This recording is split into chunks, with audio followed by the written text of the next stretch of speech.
사랑하는 하나님의 자녀 여러분, 평안하신가요? 분주하고 고단한 일상 속에서 잠시 멈추어 우리 영혼에 참된 쉼과 자유를 주는 생명의 말씀을 함께 나누는 시간입니다. 어쩌면 지금 여러분의 마음속에 해결되지 않는 문제로 인한 무거운 짐이나 과거의 실수로 인한 깊은 죄책감이 자리하고 있을지도 모르겠습니다. 오늘 이 귀한 말씀을 듣기 전 잠시 시간을 내어 이 채널을 구독해 주시고 좋아요를 눌러주시면 감사하겠습니다. 여러분의 작은 손길이 이 은혜의 말씀이 더 많은 지친 영혼에게 흘러가는 축복의 통로가 될 것입니다. 여러분의 삶에 하나님의 크신 은혜와 평강이 늘 함께 하시기를 기도합니다. 오늘 우리가 함께 묵상할 말씀은 성경 전체에서도 가장 위대한 장으로 손꼽히는 로마서 8장입니다. 이 말씀은 우리를 올가매는 모든 정죄감과 두려움으로부터의 완전한 해방을 선포하는 하나님의 장엄한 사랑의 선언서와도 같습니다. 로마서 8장 1절은 이렇게 시작합니다. 그러므로 이제 그리스도 예수 안에 있는 자에게는 결코 정죄함이 없나니, 이 한 문장 속에 얼마나 놀라운 복음이 담겨 있는지 모릅니다. 그런데 이 강력한 선포는 그러므로라는 단어로 시작됩니다. 이 말은 이 놀라운 결론이 그 앞에 나온 장엄한 논리적 근거 위에 세워져 있다는 뜻입니다. 마치 웅장한 건물이 튼튼한 기초 위에 서 있듯이 말이죠. 그래서 우리는 먼저 그 기초를 잠시 살펴보고자 합니다. 로마서 1장부터 3장까지 사도 바울은 인류의 적나라한 모습을 보여줍니다. 그 어떤 사람도, 그 어떤 민족도 하나님 앞에서 스스로 의롭다고 말할 수 없다는 사실을 명백히 밝힙니다. 의인은 없나니 하나도 없으며 라는 선언은 우리 모두가 죄의 깊은 수렁에 빠져 있음을 보여주는 절망적인 진단서와 같습니다. 우리 자신의 힘으로는 결코 하나님의 의로운 기준에 도달할 수 없습니다. 우리가 율법을 지키려 노력하면 할수록 우리가 얼마나 부족한 죄인인지만 더욱 선명하게 깨닫게 될 뿐입니다. 마치 깊은 병에 걸린 환자가 스스로를 치료할 수 없듯이 우리 인류는 스스로를 구원할 능력이 전혀 없었습니다. 바로 이 완전한 절망의 자리에서 하나님께서는 가장 위대한 소망의 빛을 비추십니다. 하나님께서는 율법과는 다른 새로운 길, 하나님의 의를 나타내셨습니다. 그것은 바로 우리 주 예수 그리스도를 믿는 믿음을 통해 우리에게 주어지는 의입니다. 하나님께서는 죄 없으신 자신의 아들 예수 그리스도를 이 땅에 보내셨습니다. 그리고 그분을 우리의 모든 죄를 대신 짊어지는 화목제물로 삼으셨습니다. 화목제물이라는 단어가 조금 어려울 수 있지만 이것은 복음의 핵심입니다. 하나님은 거룩하시기에 죄를 용납하실 수 없습니다. 죄에 대한 하나님의 공의로운 진노는 반드시 존재합니다. 그런데 하나님께서는 그 진노를 우리에게 쏟으시는 대신 십자가 위에 아들 예수 그리스도에게 모두 쏟아부으셨습니다. 예수님께서 우리의 죄값을 완전히 치르신 것입니다. 이것이 바로 하나님의 놀라운 사랑과 공의가 만나는 지점, 십자가입니다. 그 결과 우리는 아무 공로 없이 오직 하나님의 은혜로 예수 그리스도를 믿기만 하면 의롭다는 인정을 받게 됩니다. 이것을 칭의라고 부릅니다. 이것은 마치 재판장이신 하나님께서 죄로 가득한 우리를 보시고 무죄라고 선언해 주시는 것과 같습니다. 어떻게 그것이 가능할까요? 예수 그리스도의 완벽한 의로움이 우리의 것이 되었기 때문입니다. 우리의 더러운 죄의 옷을 벗기시고 예수님의 깨끗하고 의로운 옷을 입혀주신 것입니다. 이것이 바로 로마서 8장 1절에 그러므로가 가리키는 위대한 배경입니다. 그러므로 이제 그리스도 예수 안에 있는 자에게는 결코 정죄함이 없나니, 이 말씀은 과거에만 혹은 먼 미래에만 적용되는 말씀이 아닙니다. 바로 이제 지금 이 순간 우리에게 선포되는 살아있는 말씀입니다. 한번 상상해 보십시오. 당신이 큰 죄를 짓고 법정에 섰습니다. 재판장이 당신에게 두 가지 선택지를 줍니다. 하나는 지금 당신의 모든 죄를 용서하고 완전한 자유를 주겠습니다. 당신은 이제 무죄입니다. 라고 선언하는 것입니다. 다른 하나는 앞으로 50년 동안 당신의 모든 행동을 지켜보고 그때 가서 유죄인지 무죄인지 최종 판결을 내리겠습니다. 라고 말하는 것입니다. 여러분은 어떤 선택을 하시겠습니까? 당연히 첫 번째일 것입니다. 우리의 구원이 바로 이와 같습니다. 하나님은 우리의 미래의 행위를 조건으로 구원을 유예하지 않으십니다. 우리가 예수를 믿는 그 순간 이제 우리에게 완전한 사명과 자유를 선포하십니다. 더 이상 정죄는 없습니다. 사탄이 아무리 우리를 과거의 죄로 참소하고 우리 스스로가 죄책감에 시달릴지라도 우주의 재판장이신 하나님께서 이미 정죄함이 없다고 판결을 내리셨습니다. 이 놀라운 선물은 누구에게 주어질까요? 바로 그리스도 예수 안에 있는 자에게 주어집니다. 그리스도 안에 있다는 것은 무엇을 의미할까요? 그것은 믿음으로 예수님과 연합하는 것을 의미합니다. 마치 포도나무 가지가 나무에 붙어 있듯이 우리가 믿음으로 예수님께 접붙여질 때 그분의 생명과 의로움이 우리에게 흘러들어오는 것입니다. 우리의 죄는 그분에게로, 그분의 의는 우리에게로 옮겨졌습니다. 이것이 우리가 누리는 자유의 근거입니다. 2절은 이렇게 말합니다. 이는 그리스도 예수 안에 있는 생명의 성령의 법이 죄와 사망의 법에서 너를 해방하였음이라.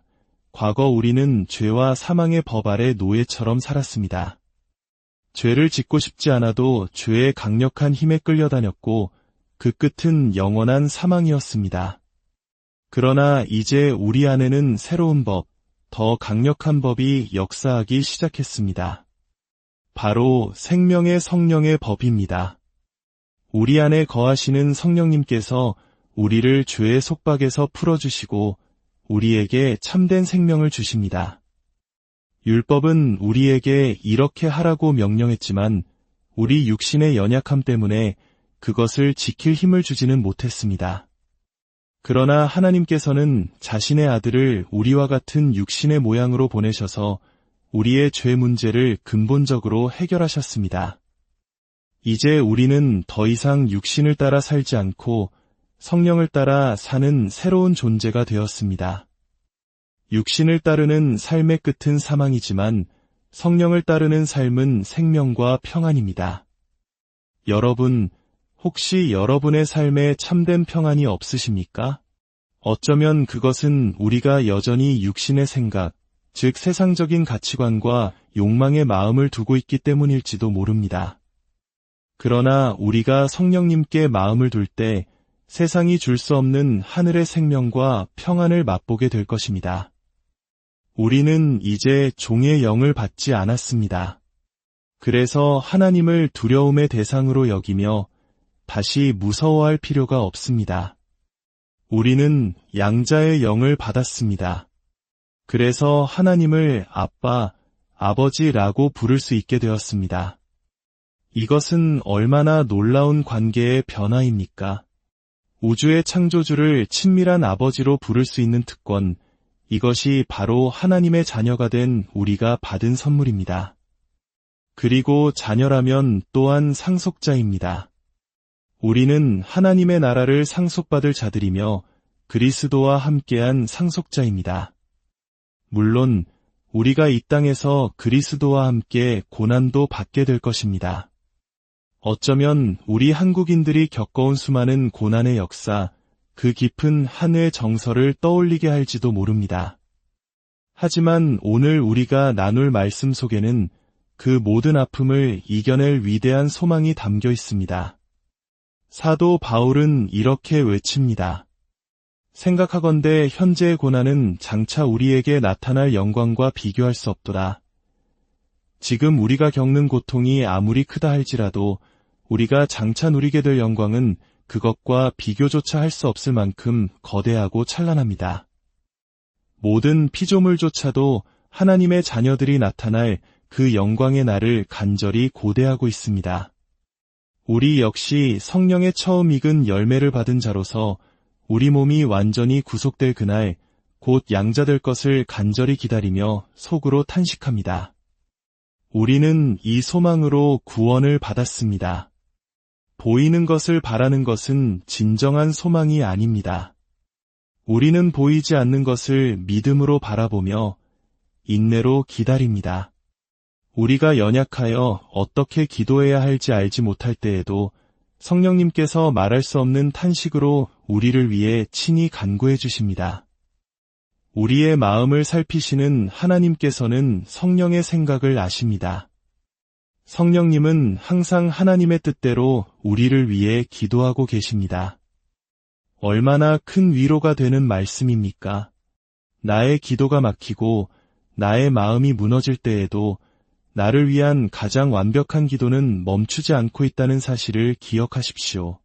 그리고 마침내 로마서 8장은 가장 장엄한 확신의 노래로 우리를 이끌어갑니다. 우리가 알거니와 하나님을 사랑하는 자곧 그의 뜻대로 부르심을 입은 자들에게는 모든 것이 합력하여 선을 이루느니라. 우리의 삶에 일어나는 모든 일들, 우리가 이해할 수 있는 좋은 일뿐만 아니라 우리가 이해할 수 없는 고통스러운 일들까지도 결국에는 하나님의 선하신 뜻을 이루는 재료가 된다는 약속입니다.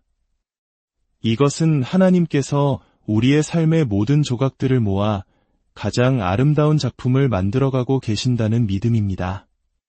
하나님께서는 미리 아신 자들을 또한 미리 정하셨고 미리 정하신 그들을 또한 부르시고 부르신 그들을 또한 의롭다 하시고 의롭다 하신 그들을 또한 영화롭게 하셨습니다. 이 구원의 황금사슬은 결코 끊어지지 않습니다. 하나님께서 시작하신 구원의 역사는 그분이 반드시 완성하실 것입니다. 그렇다면 우리가 이 모든 일에 대하여 무슨 말을 하겠습니까? 만일 하나님이 우리를 위하시면 누가 우리를 대적하리요? 자신의 아들까지 아끼지 아니하시고 우리 모두를 위하여 내어주신 분이 어찌 그 아들과 함께 모든 것을 우리에게 선물로 주지 아니하시겠습니까? 누가 감히 하나님께서 택하신 자들을 고발하겠습니까? 의롭다 하신 분이 하나님이신데 누가 우리를 정죄하겠습니까? 죽으셨을 뿐 아니라 다시 살아나신 분은 그리스도 예수시니 그는 하나님 우편에 계신 자여 우리를 위하여 간구하시는 자이십니다. 이제 마지막으로 이 세상의 그 어떤 것도 우리를 하나님의 사랑에서 끊을 수 없다는 위대한 선포를 들어보십시오.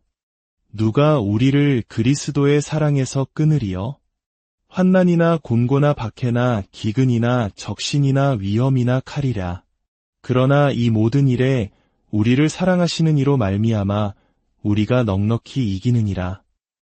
내가 확신하노니 사망이나 생명이나 천사들이나 권세자들이나 현재 일이나 장래 일이나 능력이나 높음이나 깊음이나 다른 어떤 피조물이라도 우리를 우리 주 그리스도 예수 안에 있는 하나님의 사랑에서 끊을 수 없으리라. 아멘. 이보다 더 큰 위로와 확신이 어디 있겠습니까? 이것이 바로 우리가 믿는 복음의 능력입니다. 사랑하는 성도 여러분, 오늘 이 말씀을 여러분의 마음에 깊이 새기시길 바랍니다. 더 이상 과거의 죄에 얽매이지 마십시오. 미래에 대한 두려움에 사로잡히지 마십시오. 여러분은 그리스도 예수 안에서 완전한 자유를 얻은 하나님의 소중한 자녀입니다. 그 어떤 고난도, 그 어떤 실패도 여러분을 향한 하나님의 위대한 사랑을 끊을 수 없습니다. 주님, 오늘 이 말씀을 듣는 모든 심령 위에 하늘의 평강을 부어주시옵소서. 우리를 짓누르던 모든 정죄감과 두려움이 떠나가게 하시고 그리스도 안에서 누리는 참된 자유와 기쁨을 회복시켜 주시옵소서. 우리의 삶의 모든 순간 속에서 모든 것을 합력하여 선을 이루시는 신실하신 하나님을 신뢰하게 하시고 그 어떤 상황 속에서도 우리를 결코 놓지 않으시는 하나님의 사랑을 굳게 붙들고 넉넉히 이기는 삶을 살게 하여 주시옵소서. 우리 주 예수 그리스도의 이름으로 기도드립니다.